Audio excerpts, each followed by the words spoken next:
Bienvenue à la 10e leçon du cours d'algèbre linéaire. Notre 10e leçon est intitulée Déterminant application. Dans cette leçon, on va voir quelques applications des déterminants. Le sommaire. Rang d'une matrice.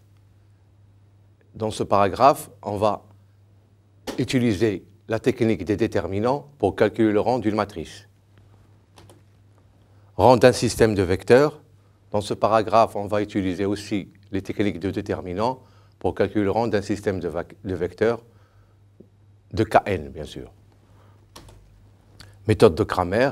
Cette méthode est une méthode qui utilise la théorie des déterminants pour la résolution des systèmes linéaires de n équations à n inconnues. Rang d'une matrice. Théorème. Soit A, une matrice de type Mn à coefficient dans K, alors le théorème dit que le rang de A, RGA, comme ça, est le plus grand entier R inférieur ou égal à un lymphe de Mn, tel qu'il existe un déterminant non nul d'ordre R extrait de A. Donc, le rang d'une matrice A de type Mn est le plus grand entier R tel qu'il existe un déterminant non nul extrait d'ordre R. Tout d'abord, faisons un schéma. Ma matrice A, il est de la forme A11, etc., etc., A1n, A1m, AMN, matrice AM' n colonne. Qu'est-ce que ça veut dire déterminant extrait? Ça veut dire, par exemple, je prends A11, A1, les premières R' avec les premières R colonnes, et j'aurai une matrice carrée d'ordre R. C'est ce qu'on appelle une matrice extraite d'ordre R. Sur un exemple numérique, si vous avez A égale 1, 2, 3, 4, 5, 6, par exemple, bien, le déterminant 1, 3, 2, 4 est un déterminant d'ordre 2 extrait de la matrice grand A. Bien, donc le théorème, je précise encore, il dit que le rang de A est le plus grand entier, R, qui est inférieur à inf de Mn. Vous savez tous que le rang est toujours inférieur à l'inf de M et de N, si la matrice A est de type Mn, tel qu'il existe, c'est le plus grand entier R, tel qu'il existe un déterminant non nul d'ordre R extrait de A. Bien. Tout d'abord, un exemple. Considérons la matrice grand A égale 1, 0, 2, 1, 2, 3, je lis la matrice par les lignes, 2, moins 2, 3, 1, 4, 5. Cette matrice est une matrice de 4 lignes et 3 colonnes. Donc son rang est inférieur ou égal à 3. Alors, on peut en extraire un déterminant d'ordre 2. Lequel? C'est celui-là, par exemple. 1, 1, 0, 2. Donc le rang est compris entre 2 et 3. Hein? Puisqu'on a pu en extraire un déterminant d'ordre 2, le rang, maintenant, je peux écrire qu'il est entre 2 et 3. Maintenant, on peut aussi en extraire le déterminant d'ordre 3 non nul suivant. 1, 1, 1, 0, 2, 4, 2, 3, 5, qui est égal à 2 non nul. Donc, la matrice A est de rang 3, parce que j'ai pu en extraire un déterminant d'ordre 3 non nul. Vous voyez? Donc, puisque j'ai pu extraire un déterminant d'ordre 3 non nul, la matrice sera précisément de rang 3.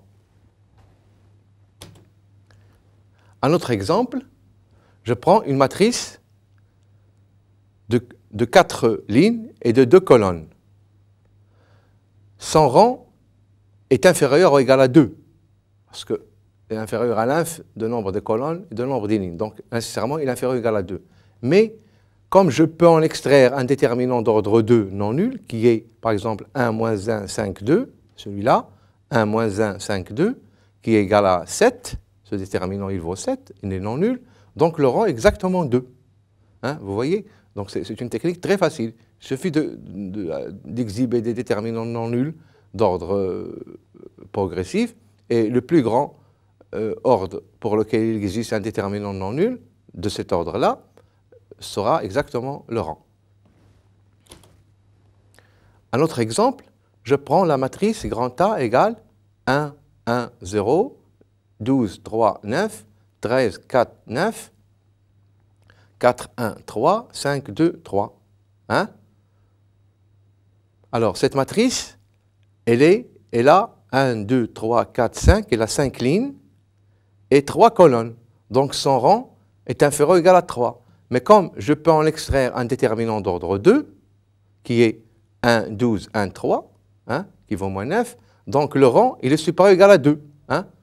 Et bien sûr, il est inférieur ou égal à 3, vu que A est une matrice qui admet 3 lignes. Donc le rang est toujours inférieur ou égal à 3. Le rang est toujours inférieur et au nombre des lignes et au nombre des colonnes. Donc ici, inférieur ou égal à 3. Alors, pour pouvoir conclure, je dois vérifier que tous les déterminants extraits d'ordre 3 sont nuls. Donc, il n'existe pas de déterminant d'ordre 3 extrait non nul, donc le rang est finalement 2. Donc vous voyez ici que, quand même, il faut vérifier que tous les déterminants extraits d'ordre 3 sont nuls. Donc, ma matrice, quand même, elle a beaucoup de déterminants extraits d'ordre 3. Donc, il faut vérifier un par un qu'ils sont tous nuls. Ce n'est qu'après avoir vérifié qu'ils sont tous nuls, je dis bien tous, que je peux dire, ben, le déterminant, ça sera exactement, le rang, ça sera exactement 2. Parce qu'il n'existe, le plus grand entier R pour lequel il existe un déterminant extrait non nul, c'est un déterminant d'ordre 2. Donc, la matrice est de rang 2. La matrice est de rang 2, et donc vous voyez ici, c'est une bonne application des déterminants qui permet justement de calculer le rang d'une matrice, simplement en regardant les déterminants extraits. Donc c'est beaucoup plus facile que la méthode qu'on avait faite dans la leçon précédente, qui consistait à faire des éliminations progressives pour finalement trouver un système libre qui était d'une manière libre, qui était visiblement simple à vérifier qu'il était libre, et donc on disait que le système était de rang tel ou tel. Mais là, c'est simplement par la technique des déterminants. Vous voyez quand même que c'est une technique assez directe et beaucoup plus facile. Bien sûr, il faut faire toujours les calculs de déterminants. Hein. Un autre exemple, quatrième exemple, soit A, la matrice 1, 2, 3, 1, 1, 2 et 1, 1, 1. Vous remarquez que tout d'abord, ça c'est une matrice carrée d'ordre 3. Quand vous avez une matrice carrée, quand vous voulez calculer son rang, le premier déterminant qu'il faut calculer, c'est le déterminant de cette matrice même. Puisqu'il est carré, son déterminant existe. Donc on va calculer son déterminant. Alors on pose ces 1, 2, 3, 1, 1, 2, 1, 1, 1, on travaille comme ça. Et là on fait cette colonne, on lui retranche la première et la deuxième. Donc on a ici 3 moins 2 moins 1 c'est 0, 2 moins 1 c'est 0, et 1 moins 1 c'est moins 1. Et vous remarquez que ce déterminant-là, c'est moins, avec ce moins-là. Si je développe par rapport à cette colonne, par rapport à la troisième colonne, j'aurai 1, 1, 2, 1, avec moins ici, donc ça va faire 1. Non nul, ça veut dire que le rang est 3, ça veut dire que le rang est 3, et donc puisque A est une matrice carrée d'ordre 3, et son rang est 3, donc d'après un théorème qu'on avait vu avant, la matrice A sera inversible. Donc ma matrice est inversible, ça voudra dire que A-1 existe. Bon, cette méthode ne permet pas de calculer A-1, permet juste de trouver le rang, et bien sûr, si le rang est égal à l'ordre de la matrice, on en conclut que A est inversible. Mais cette matrice, cette méthode, pour calculer le rang, ne permet pas de donner A-1 quand A est inversible. Permet juste de dire qu'il est inversible. Bien. Paragraphe suivant, rang d'un système de vecteurs. Toujours est-il que dans Kn, on est toujours ramené à dire si un système est libre ou non. C'est-à-dire trouver son rang. Parce que si on trouve le rang d'un système, alors on va dire qu'il est libre si seulement si le rang égale le nombre des vecteurs de ce système. Alors, pour trouver le rang d'un système, ben, on va utiliser la technique des déterminants. Comme on l'a fait pour les matrices, on va le faire aussi pour les systèmes de vecteurs de Kn. K, ici, c'est soit R, soit C, toujours. Hein. Bien. Alors, soit S égale C1, C2, Cp, une partie formée de P vecteurs de Kn. Donc, les CI en n composantes. Donc, S est un système de P vecteurs de Kn. Donc, son rang, il sera inférieur tout d'abord à la dimension de Kn qui est n, et aussi au nombre de vecteurs de S qui est P. Donc, on a toujours rang de S inférieur ou égal à inf de np. Vous voyez bien que cette inégalité, la première des choses il est dit dès le début, rien qu'en regardant le nombre des éléments de S et la dimension dans laquelle S est inclus, la dimension de l'espace vectoriel qui contient cette partie S. Donc la proposition, il dit la chose suivante. Il dit que S égale C1, C2, Cp est libre si seulement si le rang de S égale à P. Et là, je vais dire deux mots. Si le rang de S est égal à P, et comme S contient P vecteur, donc S, c'est une partie à la fois génératrice et libre du sous-espace engendré par S, donc c'est une base, donc finalement, elle est libre. Parce que le rang de S, c'est par définition la dimension du sous-espace engendré par S. Si ce rang de S égale à P, ça veut dire que S est une partie génératrice, et ça veut dire qu'il est aussi libre, et donc c'est une base, et finalement, on peut dire que S est libre si seulement si le rang de S égale à P. Alors, maintenant, regardons les choses de plus près. Pour J égale à 1 jusqu'à P, on note C indice J, ce sont des éléments de Kn, donc on va les noter comme ça, A1J, A2J, etc., A1J, donc ce sont des vecteurs de Kn. Et on va noter grand A, c'est la matrice de type NP, hein, N' P colonne, N', voilà, et P colonne parce qu'on a C1, C2, Cp. La matrice de type NP, de colonne, justement, les vecteurs C1, C2, Cp. Donc, c'est comme si on avait pris la matrice A, ben, ici on met C1, c'est A1, 1, etc., etc., A, N, 1, comme ici, hein, A1, 1, A, N, 1, et puis on met C2, c'est A, 1, 2, etc., A, N, 2, et puis on met Cp qui est A, 1, P, A, N, P. Donc finalement, on a une matrice de type NP. Cette matrice, ben, c'est la matrice qui représente le système finalement. Hein? Il est donné à partir du système. Ces colonnes sont les vecteurs C1, C2, Cp. Et on posera par définition que le rang de S, c'est le rang de A. Hein? Comme on l'avait dit avant, dans la leçon précédente, le rang de S, c'est le rang de cette matrice grand A.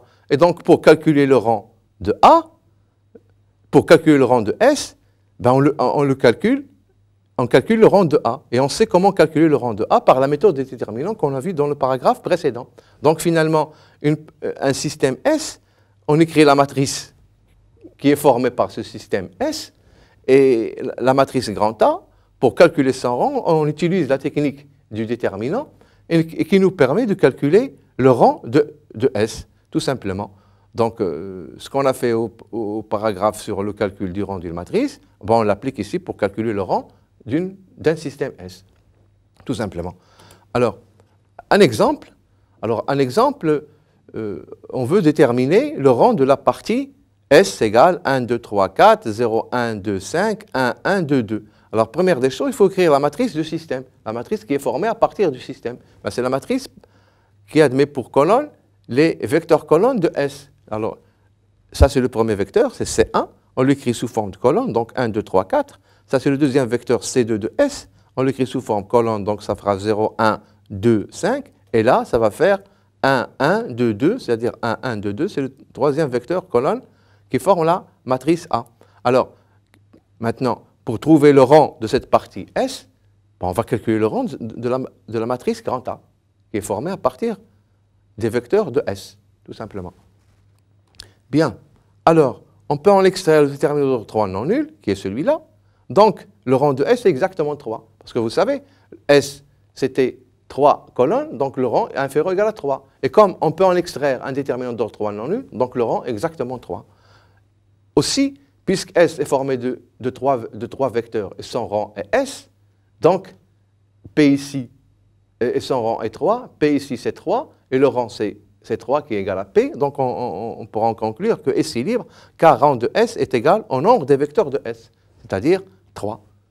Donc ici, on pourra aussi conclure que ce système est libre. Donc finalement, on a donné une condition nécessaire et suffisante pour qu'un système S soit libre. Il suffit que son rang soit égal exactement au nombre des éléments de S. Pour que S soit libre, il suffit que le rang de S soit égal au nombre de vecteurs de S. Bien. Aussi, on va donner une condition nécessaire et suffisante pour qu'un système de n vecteurs de Kn soit libre. Ici, la condition nécessaire et suffisante, elle est donnée sur un système qui admet n vecteurs, qui est formé de n vecteurs, mais dans l'espace Kn.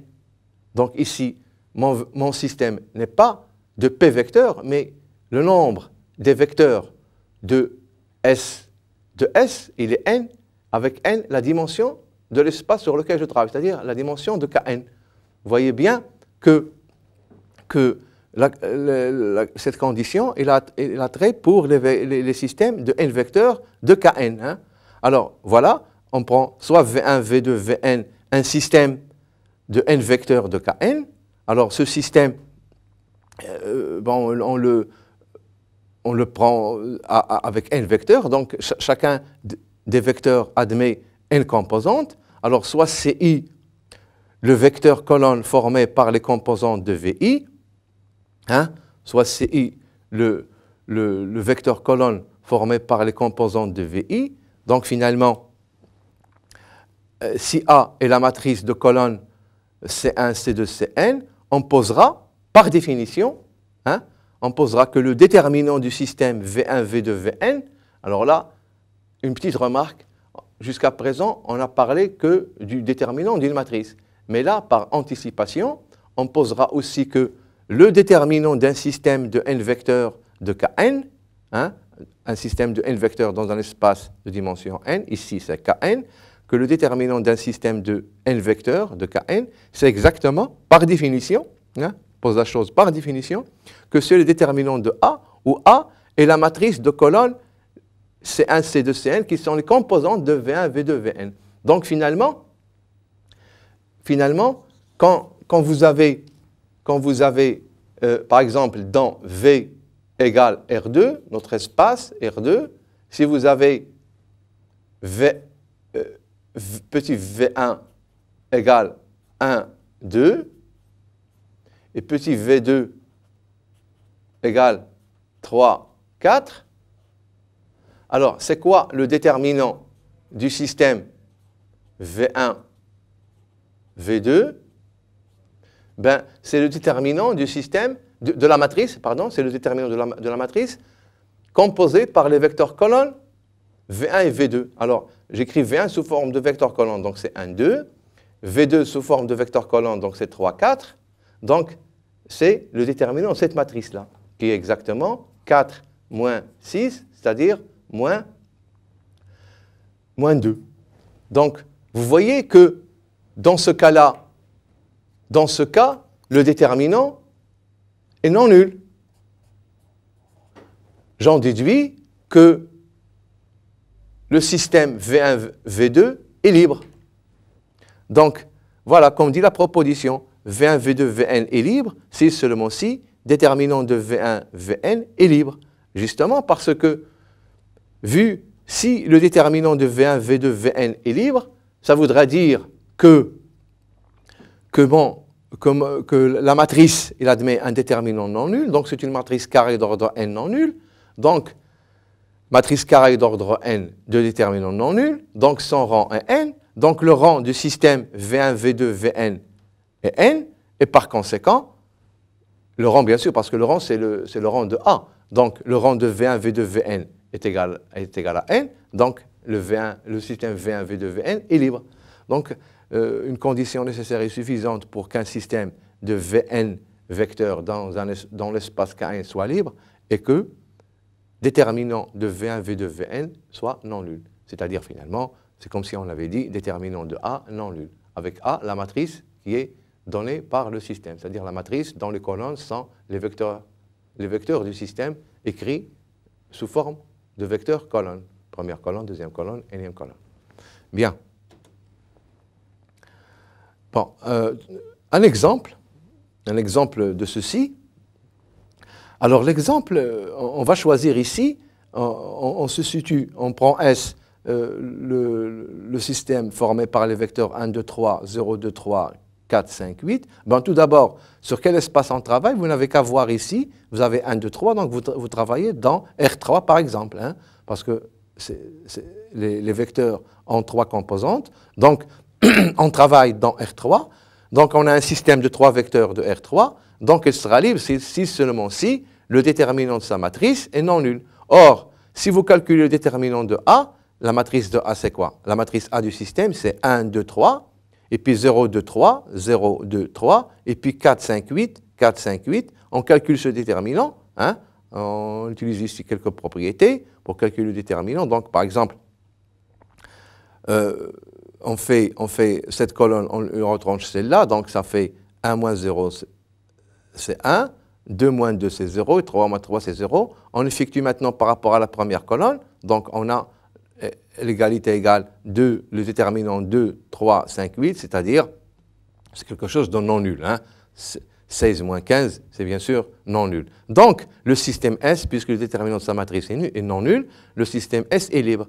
Et puisqu'on travaille dans R3, hein, on pourra aussi ajouter que c'est aussi équivalent à dire que c'est une base. Parce que vous savez, un système libre de 3 vecteurs de R3, s'il est libre, il est automatiquement une base. Il suffit qu'il soit libre pour qu'il soit une base, comme on l'a vu dans la leçon précédente. Donc, voilà pour ce qui est des systèmes. Alors, on va donner encore un exemple. Supposez que vous avez le système S qui est composé par les vecteurs 1, 2, 3, 4, 5, 6, et puis le deuxième vecteur 1, 0, 1, 0, 1, 2, 3, 4, 5, et puis 6. Donc, ici, vous avez combien de composantes? 1, 2, 3, 4, 5, 6. 1, 2, 3, 4, 5, 6. Donc, S est une partie de R6. Hein? Alors, comment voir si S est libre ou non? Il faut calculer son rang. Hein? Pour S est libre, il faut calculer le rang de S. Alors, le rang de S, pour le calculer, on a ici les vecteurs, on va l'écrire sous forme colonne, donc c'est 1, 2, 3, 4, 5, 6. Et puis l'autre vecteur, on va l'écrire aussi sous forme colonne, donc c'est 1, 0, 1, 0, 5, 6. Maintenant, c'est un système de 2 vecteurs, donc le rang est inférieur ou égal à 2. On peut extraire un déterminant d'ordre 2 non nul, c'est celui-là. Parce que là, ça va faire, ce déterminant, c'est égal à moins 2, non nul. Donc, finalement, S est libre. Est un système libre de quel espace? De l'espace R6. Donc, vous voyez bien que cette méthode de déterminant, elle est très pratique. Elle permet de dire, sur un simple calcul de déterminant, si la partie est libre ou non. Bien. Alors, pour donner encore une idée de la méthode qu'on vient d'exhiber, donnons-nous encore un exemple. Par exemple, si vous avez S égale 1, 3, 4, et puis 2, 6, 8. Ça, c'est le premier vecteur. Et ça, c'est le deuxième vecteur. Je l'écris tout de suite sous forme de colonne. Donc, la matrice A du système sera 1, 3, 4, 2, 6, 8. Hein? Voilà ma matrice qui est composée. Première colonne, c'est le vecteur, le composant du vecteur V1 que j'ai écrit déjà sous forme colonne, 1, 3, 4. Et puis, deuxième colonne, 2, 6, 8. C'est les composantes de la deuxième du 2, 6, 8. Vous remarquez ici que tous les déterminants extraits sont nuls. Aussi bien celui-là, hein, 1, 3, 2, 6, ça c'est égal à 0. Aussi bien l'autre, 1, 2, 4, 8, c'est égal à 0. Et aussi bien l'autre, 3, 6, 4, 8, c'est encore égal à 0. Donc finalement, qu'est-ce qu'on peut dire? On peut dire qu'on ne peut pas extraire de déterminant d'ordre 2 non nul de cette matrice. Ça veut dire que son rang est 1, tout simplement. Son rang est 1, donc le rang de S est 1, et donc j'en déduis que S n'est pas libre. Bien. Bien. Alors, maintenant, on va terminer par une méthode qui s'appelle la méthode de Cramer. Cette méthode, elle permet de trouver les solutions d'un système, tout d'abord un système carré, c'est-à-dire un système qui admet dont le nombre d'équations est égal au nombre d'inconnus. Première condition. Et une autre condition technique qu'on va voir par la suite. Mais cette méthode ne s'applique que pour les systèmes dont le nombre d'équations est égal au nombre d'inconnus, plus une autre condition qu'on va voir par la suite. Alors, tout d'abord, définissons la chose. Soit S un système linéaire de n équations à n inconnu à coefficient donc k. Donc là, je me situe dans un... pour mon système, c'est un système de n équations à n inconnu. Donc, le nombre d'équations est égal au nombre d'inconnus. Première des choses sur lesquelles je travaille. Hein. Le nombre d'équations doit être égal au nombre d'inconnus. Alors, ce système, je peux l'écrire de cette façon-là. Hein, en général, avec les AIJ, ce sont les coefficients, les x1, x2, xn sont les inconnus, et bien sûr, B1, B2, Bn, ce sont les seconds membres. Chaque équation admet un second membre. La première équation, c'est B1, deuxième équation, c'est B2, etc., c'est Bn. Donc, c'est un système de n équations. Hein, voilà, n équations, avec n inconnus, qui sont x1, x2, xn. Et les AIJ sont les coefficients. Alors, la matrice, on suppose, en plus, que ce système, en plus qu'il admet le nombre d'équations égale le nombre d'inconnus égal à n, on suppose aussi que la matrice grand A de ce système S est inversible. Autrement dit, que son déterminant est non nul. Hein? Vous savez qu'une matrice est inversible si seulement si son déterminant est non nul. On l'avait vu dans la leçon précédente. Alors on suppose que la matrice A de S est inversible. Donc, quand on a un système de n équations à n inconnu, on écrit sa matrice, et si on vérifie que le déterminant de la matrice est non nul, on pourra alors continuer et dire, alors, si on note V1, V2, Vn, les n vecteurs colonnes de A, hein, et si on note B en flèche, B1, B2, Bn, le vecteur second membre, qu'on écrit sous forme colonne, alors notre système S va s'écrire d'une manière vectorielle sous cette forme-là. Hein, x1, V1 plus xn, Vn égale à B. Autrement dit que x1, x2, etc., xn, le nuplet x1, x2, xn est une solution si seulement si il vérifie cette égalité vectorielle. Donc, tout le problème consiste à trouver x1 et x2, xn, c'est-à-dire résoudre le système, c'est-à-dire trouver les inconnus x1, x2, xn. Alors, comment on fait?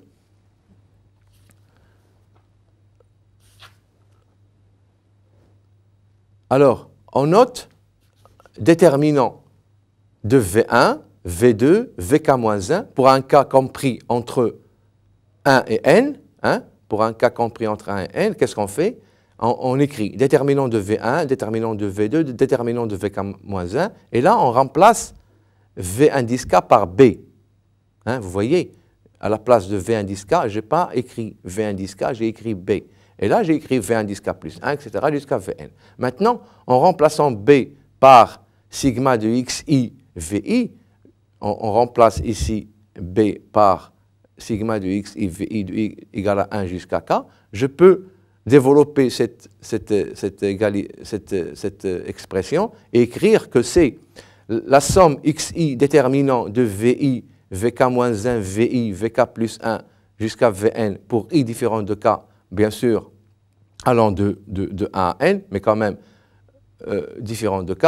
Et pour i égale à k, j'aurai xk, hein, parce que je peux toujours faire sortir le xi, là aussi je fais sortir le xk. Donc ce sera le xk déterminant de v1, vk-1, vk, vk plus 1, vn. Et finalement, cette expression-là, puisque le v il est situé à la kème place et qu'il doit se retrouver aussi ici, parce que i différent de k. Donc vous avez le déterminant d'un système de n vecteurs dont le vi se répète deux fois. Donc, puisque vous avez deux colonnes qui sont égales, le déterminant sera nul. Donc finalement, ça plus ça c'est nul. Donc finalement, ce déterminant-là est nul, puisque VI se répète, il y en a ici, il y en a aussi en dehors de cette place, parce que I est différent de K. Et donc, ça va être égal à xk déterminant de V1, Vk-1, Vk, Vk plus 1, Vn, qui n'est autre que le déterminant de A. Donc finalement, vous avez déterminant de V1, etc., Vk-1, B, Vk plus 1, Vn, est égal à xk déterminant de A. Remarquez que cette formule est très intéressante. Pourquoi elle est très intéressante? Parce qu'elle permet d'écrire xk en fonction de déterminant de k et le déterminant de ce système, qui est V1, Vk-1, B. Hein, ce n'est pas Vk qui est écrit, c'est B. Et encore Vk plus 1 jusqu'à Vn. Alors, une fois on a cette formule, maintenant, puisque le déterminant de A est non nul, A étant inversible, on peut diviser par déterminant de A. Et donc, j'ai la formule qui est xk égale déterminant de V1, V2, Vk-1, B, Vk plus 1, etc., Vn sur déterminant de A. Et donc là, c'est ce qu'on appelle la formule de Cramer. Hein, et cette méthode, c'est ce qu'on appelle la méthode de Cramer. Et la formule de Cramer, elle donne les solutions d'un système de n équations à n inconnus, mais dans le cas où la matrice A est de déterminant non nul, c'est-à-dire inversible. Donc, une fois on a calculé ce déterminant-là, on divise par déterminant de A et on trouve xk. Bien sûr, pour k variant de A jusqu'à n, pour k égale à 1, il faut mettre B à la place de V1. Pour k égale à 2, il faut mettre B à la place de V2, etc. Et en général, pour xk, il faut mettre B à la place de V indice k, c'est-à-dire à la kème place. Déterminant de A, il ne change pas. Ici, on divise toujours par déterminant de A. Bien. Alors, un exemple. Soit le système S, ici, deux équations à deux inconnus. AX plus BY égale à A, et CX plus DY égale bêta.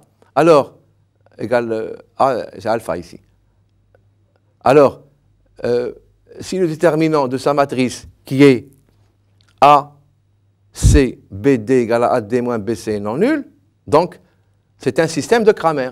Pourquoi c'est un système de Cramer? Parce que deux équations, deux inconnus, qui sont x et y, et AX plus BY égale alpha, ça c'est alpha ici, et CX plus DY égale bêta.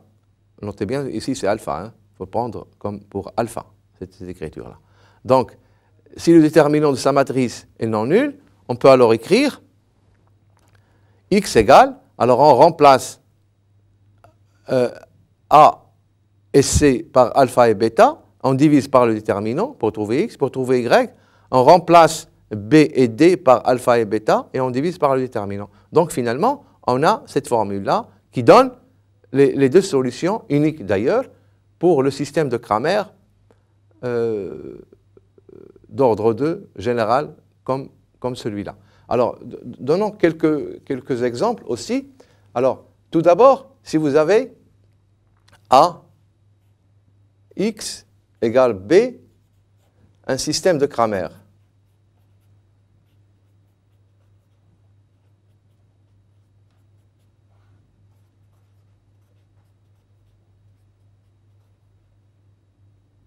Que signifie un système de Cramer? Ben, un système de Cramer signifie que A est une matrice carrée et qu'elle est inversible.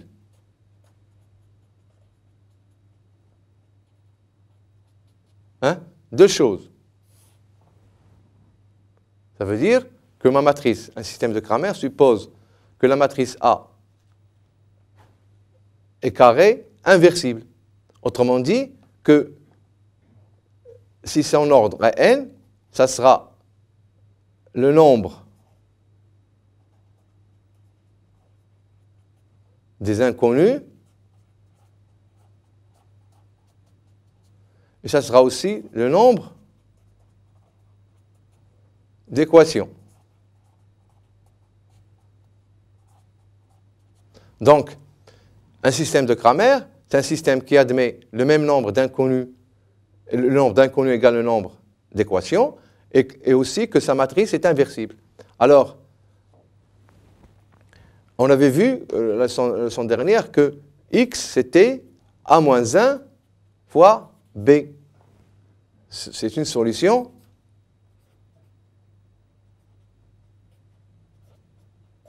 unique. Donc vous voyez bien qu'un système de Cramer admet toujours une solution unique. Maintenant, qu'est-ce qu'on peut dire si le système est de Cramer et qu'il est homogène? Si un système est de Cramer et qu'il est aussi homogène, vous savez qu'un système homogène admet toujours une solution évidente, triviale. C'est la solution nulle. Et puisqu'un système de Cramer admet toujours une solution unique, donc la solution nulle est la seule solution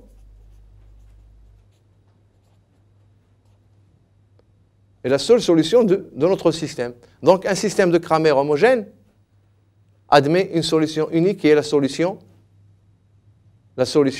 triviale, ce qu'on appelle la solution triviale.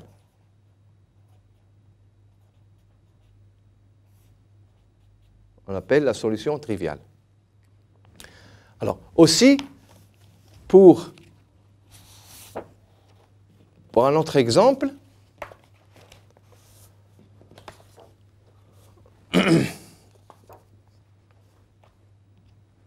si vous avez un système 3x plus y égale à 2, 2x moins y égale à 3, alors pour avoir x, tout d'abord le déterminant de la matrice c'est 3, 2, 1, moins 1, c'est-à-dire c'est moins 3, moins 2, c'est égal à moins 5. Alors x, ça sera, il faut mettre 2, 3, 1 moins 1 sur moins 5, et y, il faut mettre sur moins 5, c'est le déterminant, il faut toujours diviser par le déterminant, et là, on doit mettre 3, 2, et puis là, remplacé par le second membre, 2, 3. Donc finalement, on a les solutions comme ça.